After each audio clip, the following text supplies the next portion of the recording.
Okay, here we go. We're going to try to make a video to show Katie how to make pie crust. So I have my salt and sugar mixture together here, which is 1 tablespoon of sugar and 1 teaspoon of salt. I just have them mixed in here.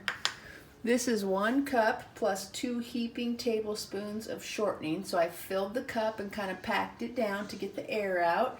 And then I put the 2 tablespoons on the top. The recipe calls for ice water. So I have my measuring cup full of water with ice to get it chilling so I can take the amount that I need out. Now I have my flour. And so I believe I need 3 cups of flour. Let me check. 3 cups of flour, and when you use flour, you never want to scoop in there. You always want to let it fall in there. So I'm going to take the scooper and let it fall in here like this.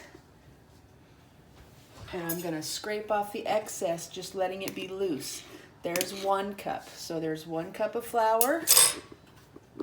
Another one is 2 cups of flour. So I'm just going to let it go in there gently, scrape it off the top. That's 2. Okay, here comes number 3, right here. 3 cups of flour. Again, I'm going to just scrape it gently off the top like this. Okay, now I'm going to set this to the side. I'm going to add my sugar and salt mixture in here. And I'm just going to kind of mix it together.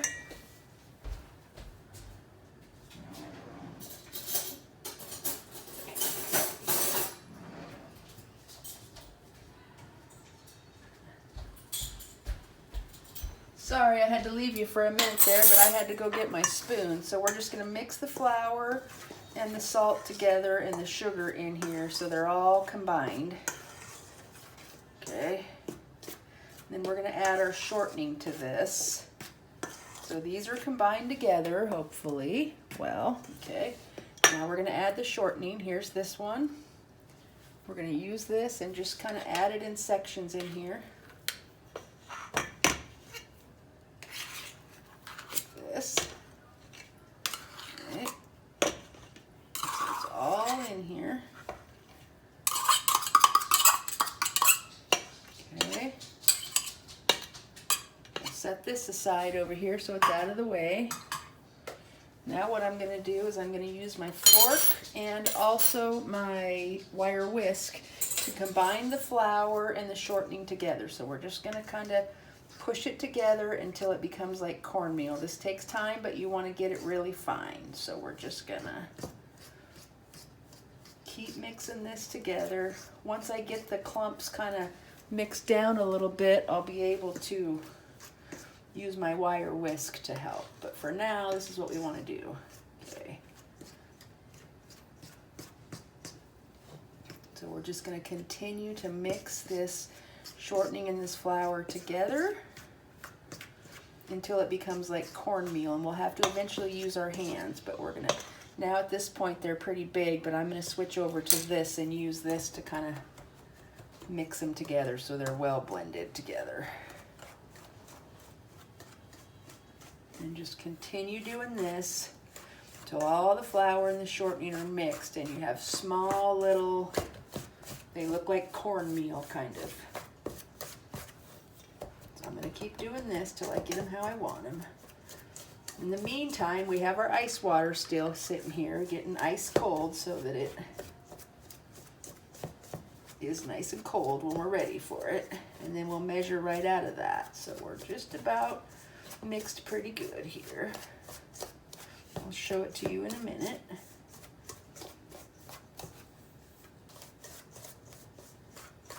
See how we're starting to get it mixed together in there? I hope you can see it. Let me look. Yeah, you can.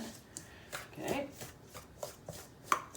And when it gets to this point almost is when I'm going to come in with my clean hands. I'm going to pick it up. I'm not going to put pressure, but I'm just going to roll it a little so that it kind of gently blends it. I'm not squeezing it because I don't want it to squeeze together. I'm just gently rolling it so that it separates and it becomes like cornmeal. So continue doing that.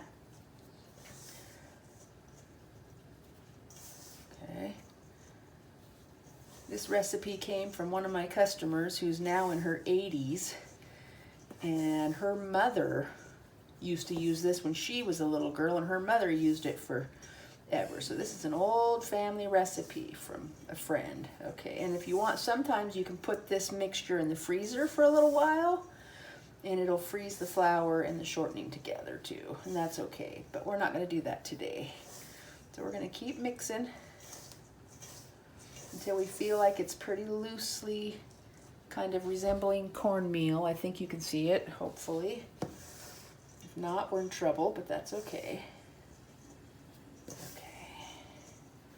Now, I think that's pretty good. I don't use the vinegar anymore. I'm going to go ahead and get some vinegar and add to this. But now that this is done, I'm going to move these out of the way. Come over here and get some vinegar real quick.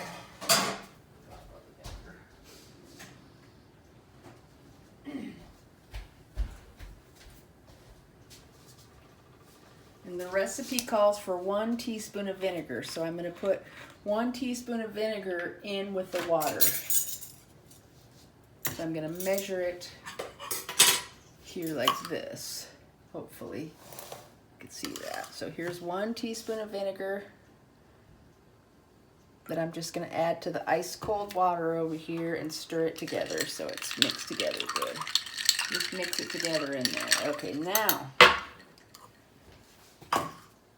we have our cornmeal mixture of flour and shortening pretty well blended together. You can kind of see that it's just fine, nice cornmeal.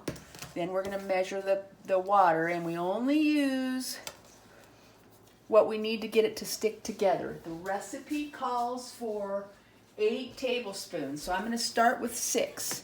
So I'm going to take this same measuring cup. I'm going to measure out 6 tablespoons of my ice cold water vinegar mixture in here without the ice. I think you can see it. Okay, let's see here. 1, 2,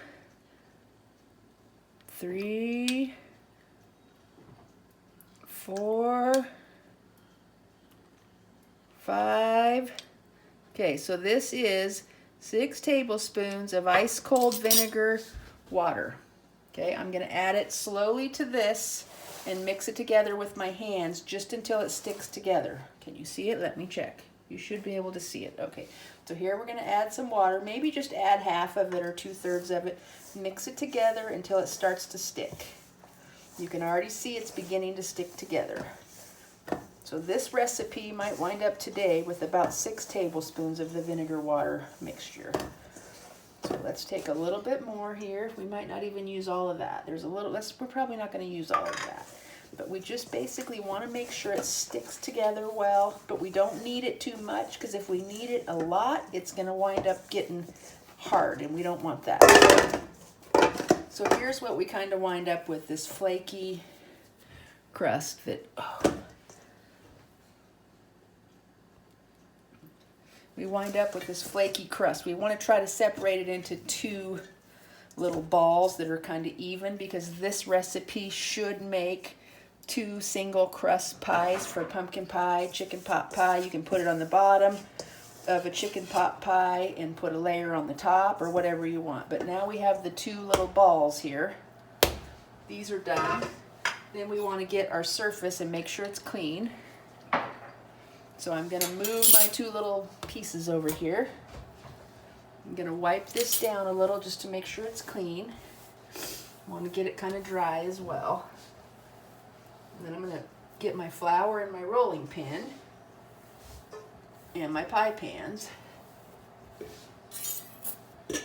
So I'm going to grab my flour, rolling pin, pie pans.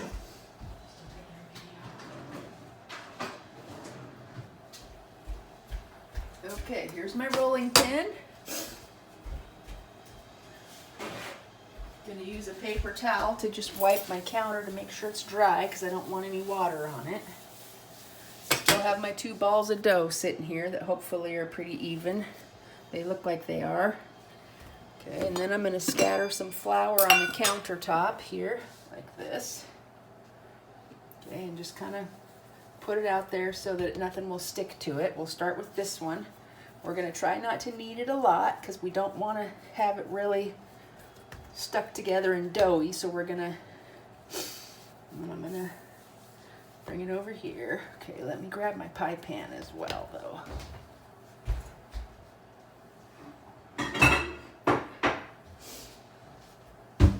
Okay, and then I'm also going to put a little bit of flour on top of this so that it won't stick to the rolling pin, and just gently start evenly rolling so that hopefully it comes out on the edges so that it's even. It might fall apart because it's flaky, but you just put it back together and continue to roll it.